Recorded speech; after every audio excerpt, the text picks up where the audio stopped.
নমস্কাৰ হোম পৰীক্ষাৰ্থী আকৌ এটা নতুন ভিডিঅ'লৈ আপোনালোক সকলোকে স্বাগতম জনাইছোঁ। এইটো আমাৰ জিকে বা সাধাৰণ জ্ঞানৰ পাৰ্ট 39 হয়। তো আৰম্ভ কৰোঁ। প্ৰথম কোৱেশ্চন, প্ৰাচীন অসমৰ ঐতিহাসিক চহৰ হিচাপে কোনখন চহৰক জনা যায়? অপশ্যন ক তেজপুৰ, শিৱসাগৰ, যোৰহাট, লখিমপুৰ। শুদ্ধ উত্তৰ হৈছে অপশ্যন ক তেজপুৰ। নেক্সট কুৱেশ্চন, কোনজন চুতীয়া ৰজাৰ দিনত চুতীয়া ৰাজ্যখন পতন হয়? বীৰপাল, নীতিপাল, নৰনাৰায়ণ, ধীৰ নাৰায়ণ। শুদ্ধ উত্তৰ হৈছে নীতিপালৰ শাসনকালত চুতীয়া ৰাজ্যৰ পতন হয়। ইয়াণ্ডাবু সন্ধি কেতিয়া স্বাক্ষৰিত হৈছিল? 1817 খ্ৰীষ্টাব্দত, 1824 খ্ৰীষ্টাব্দত, 1926 খ্ৰীষ্টাব্দত, 1826 খ্ৰীষ্টাব্দত। শুদ্ধ উত্তৰ হৈছে ইয়াণ্ডাবু সন্ধি 1826 চনত স্বাক্ষৰিত হৈছিল। নেক্সট কুৱেশ্চন, কছাৰীসকলৰ প্ৰথম ৰাজধানী ক'ত আছিল? কামৰূপ, ডিমাপুৰ, শোণিতপুৰ আৰু তেজপুৰ। শুদ্ধ উত্তৰ হ'ব কছাৰীসকলৰ প্ৰথম ৰাজধানী ডিমাপুৰত আছিল। শুদ্ধ উত্তৰ হৈছে ডিমাপুৰ। নেক্সট কুৱেশ্চন, অসমৰ ইণ্টাৰনেল চিটি অফ ৰোমান্স বুলি কোনখন নগৰক জনা যায়? গুৱাহাটী, তেজপুৰ, যোৰহাট, শিৱসাগৰ। শুদ্ধ উত্তৰ হৈছে অসমৰ ইটাৰনেল চিটি অফ ৰোমান্স বুলি তেজপুৰ চহৰক জনা যায়। নেক্সট কুৱেশ্চন, অসমৰ প্ৰথমটো ছপাশাল মিছনেৰী বা ইংৰাজসকলে ক'ত স্থাপন কৰিছিল? শিৱসাগৰ, শদিয়া, মাৰ্ঘেৰিটা, তেজপুৰ। শুদ্ধ উত্তৰ হৈছে অসমৰ প্ৰথমটো ছপাশাল ইংৰাজসকলে শিৱসাগৰত স্থাপন কৰিছিল।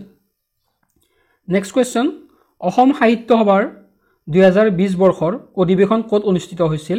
নগাঁও, ৰহা, শুৱালকুছি, শিৱসাগৰ। শুদ্ধ উত্তৰ হৈছে অসম সাহিত্য সভাৰ 2020 বৰ্ষৰ অধিৱেশন শুৱালকুছিত অনুষ্ঠিত হৈছিল। তাৰে পিছৰ প্ৰশ্ন, অসম বিধানসভাৰ নতুন অধ্যক্ষ হিচাপে কাক নিৰ্বাচিত কৰা হৈছে? হিতেন্দ্ৰনাথ গোস্বামী, নোমল মমিন, বিশ্বজিৎ দৈমাৰী।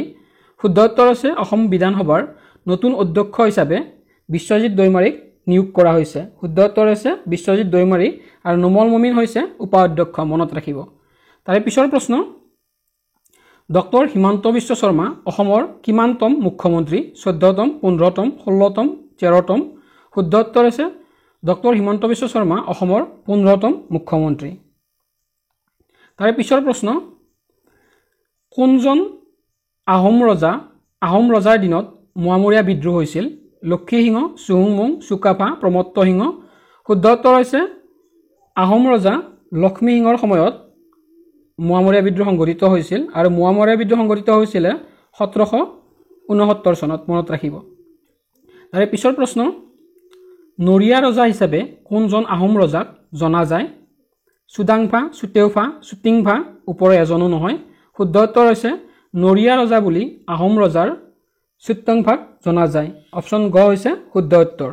তাৰে পিছৰ প্ৰশ্ন, ভাৰতৰ প্ৰথম বাতৰি কাকতখনৰ নাম কি? বেংগল গেজেট, অৰুণোদয়, কেশৰী আৰু বংগদৰ্শন। শুদ্ধ উত্তৰ হৈছে ভাৰতৰ প্ৰথম বাতৰি কাকতখনৰ নাম হৈছে বেংগল গেজেট। অপশ্যন ক শুদ্ধ উত্তৰ। তাৰে পিছৰ প্ৰশ্ন, ঐতিহাসিক অসমক কি নামেৰে জনা গৈছিল? কামৰূপ, প্ৰাগজ্যোতিষপুৰ, ৰত্নপীঠ, কমতাপুৰ। শুদ্ধ উত্তৰ হৈছে প্ৰাচীন কালত প্ৰাগৈতিহাসিক যুগত অসমক প্ৰাগজ্যোতিষপুৰ নামেৰে জনা গৈছিল। অপশ্যন খ হৈছে শুদ্ধ উত্তৰ। তাৰে পিছৰ প্ৰশ্ন, ৰজনীকান্ত বৰদলৈৰ জীৱনীখনৰ নাম কি? মিৰি জীয়ৰী, আত্মজীৱন চৰিত, মোৰ জীৱন সোঁৱৰণ, ওপৰে এটাও নহয়। শুদ্ধ উত্তৰ হৈছে ৰজনীকান্ত বৰদলৈৰ জীৱনীখনৰ নাম হৈছে মিৰি জীয়ৰী। অপশ্যন ক হৈছে শুদ্ধ উত্তৰ। মোৰ জীৱন সোঁৱৰণ নামৰ আত্মজীৱনীখন ৰচনা কৰিছিল লক্ষ্মীনাথ বেজবৰুৱাই, মনত ৰাখিব।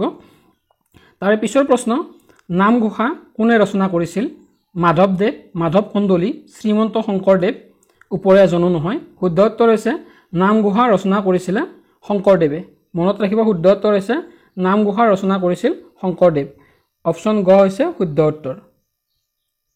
তাৰে পিছৰ প্ৰশ্ন, অসমৰ প্ৰথম তেল শোধনাগাৰটোৰ নাম কি? নুমলীগড়, ডিগবৈ, বঙাইগাঁও, গুৱাহাটী। শুদ্ধ উত্তৰ হৈছে অসমৰ প্ৰথম তেল শোধনাগাৰটোৰ নাম হৈছে ডিগবৈ। অপশ্যন খ হৈছে শুদ্ধ উত্তৰ। তাৰে পিছৰ প্ৰশ্ন, মৌৰ্য বংশৰ শ্ৰেষ্ঠ ৰজাজনৰ নাম কি? চন্দ্ৰগুপ্ত মৌৰ্য, অশোক, বিন্দুসাৰ ওপৰ এজনো নহয়। শুদ্ধ উত্তৰ হৈছে মৌৰ্য বংশৰ শ্ৰেষ্ঠ ৰজাজনৰ নাম হৈছে চন্দ্ৰগুপ্ত মৌৰ্য। নেক্সট কুৱেশ্যন, মোগল সম্ৰাট আকবৰে প্ৰৱৰ্তন কৰা ধৰ্মটোৰ নাম কি? ইছলাম, বৌদ্ধ, দিন-ই ইলাহী ওপৰ এটাও নহয়। শুদ্ধ উত্তৰ হৈছে মোগল সম্ৰাট আকবৰে প্ৰৱৰ্তন কৰা ধৰ্মটোৰ নাম হৈছে অপশ্যন গ, দিন-ই ইলাহী। তাৰে পিছৰ প্ৰশ্ন, অসীমত যাৰ হেৰাল সীমা উপন্যাসখনৰ লিখক কোন? কাঞ্চন বৰুৱা, হেম বৰুৱা, ৰজনীকান্ত বৰদলৈ, চন্দ্ৰকুমাৰ আগৰৱালা। শুদ্ধ উত্তৰ হ'ব অসীমত যাৰ হেৰাল সীমা নামৰ উপন্যাসখনৰ ৰচক হৈছে কাঞ্চন বৰুৱা। তাৰে পিছৰ প্ৰশ্ন, লগতে আজিৰ ভিডিঅ'টোৰ শেষৰটো প্ৰশ্ন, ৰাষ্ট্ৰপতিক কোনে পদ আৰু গোপনীয়তাৰ শপত বাক্য পাঠ কৰোৱায়? উচ্চতম ন্যায়ালয়ৰ মুখ্য ন্যায়াধীশ, উপৰাষ্ট্ৰপতি, প্ৰধানমন্ত্ৰী আৰু উচ্চতম ন্যায়ালয়ৰ জ্যেষ্ঠ ন্যায়াধীশ। শুদ্ধ উত্তৰ হৈছে ৰাষ্ট্ৰপতিক শপত পাঠ কৰাই উচ্চতম ন্যায়ালয়ৰ মুখ্য ন্যায়াধীশ। অপশ্যন ক হ'ব ইয়াৰ শুদ্ধ উত্তৰ। লগতে আজিৰ ভিডিঅ'ৰ ইমানখিনি আছিলে। ধন্যবাদ।